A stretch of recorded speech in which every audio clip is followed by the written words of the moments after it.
ஒவ்வொரு கட்சியும் ஏற்கனவே ஒரு பர்சன்டேஜ் ஆஃப் ஓட் வச்சிருக்கீங்க. அந்த பர்சன்டேஜ் ஆஃப் ஓட்டை காப்பாத்திடுவீங்களா? உங்களுக்கு நம்பிக்கை இருக்கா? திரு விஜய் அவர்கள் தாவேகாவை ஆரம்பித்த உடனே எல்லாருக்கும் ஒரு அல்லு கண்டுடுச்சுன்னு சொல்லலாம்.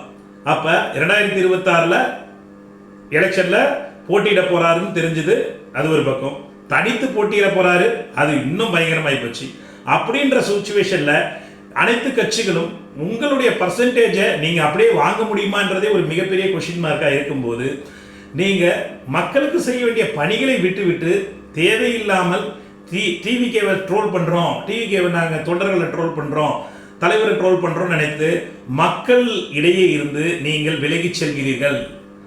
மக்களுக்கான செயல்கள் நீங்க வந்து ஜெயிச்சீங்கன்னா, நீங்க வந்தீங்கன்னா, நீங்க எம்எல்ஏ ஆனீங்கன்னா, நீங்க தலைவர் ஆனீங்கன்னா, நீங்க என்ன மக்களுக்காக பண்ண போறீங்க, மக்களுடைய பிரச்சனைகளை என்ன செய்ய போறீங்கன்றத பேசுவதுதான் இப்ப இருக்கக்கூடிய தேர்தல் களத்தில், தேர்தல் நேரத்தில் நம்ம சொல்லக்கூடிய விஷயம்.